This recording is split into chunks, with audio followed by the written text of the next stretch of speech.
À la fin du XVIIIe et du XIXe siècle, les deux premières révolutions industrielles en Europe puis aux États-Unis ont pu se produire grâce à des sources d'énergie nouvelles.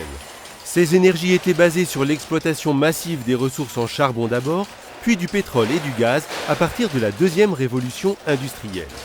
Or, on sait maintenant que l'exploitation de charbon, de gaz et de pétrole génère d'importants rejets de gaz carbonique dans l'atmosphère, responsables du fameux phénomène de l'effet de serre.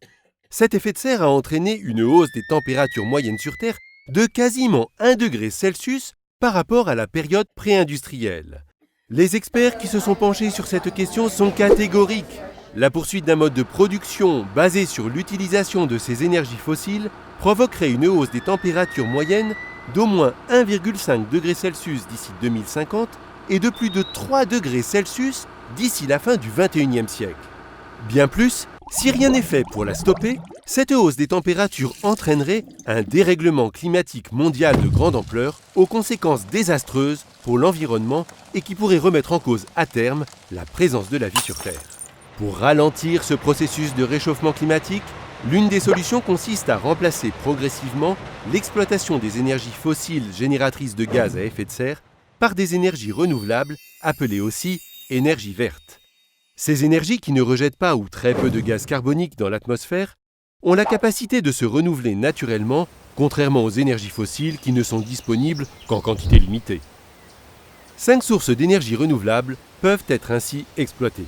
L'énergie solaire, qui utilise le rayonnement émis sur Terre par le Soleil, l'énergie éolienne, qui exploite la force du vent pour produire de l'électricité, la biomasse, qui récupère les déchets organiques des activités agricoles pour les transformer en électricité, l'hydroélectricité, qui consiste à produire de l'électricité grâce à la force de l'écoulement de masses d'eau retenues par des barrages sur des fleuves, des rivières ou en mer, et la géothermie, qui exploite la chaleur du sous-sol, notamment pour produire de l'électricité.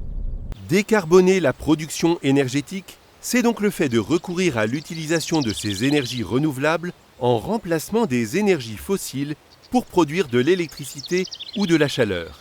Quelques petits pays, très bien dotés en ressources naturelles, bénéficient déjà d'une production énergétique entièrement décarbonée, l'Islande, le Paraguay ou l'Albanie par exemple.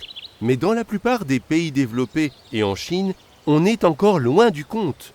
En France par exemple, la production d'électricité est actuellement réalisée à hauteur de 23% seulement par les énergies renouvelables.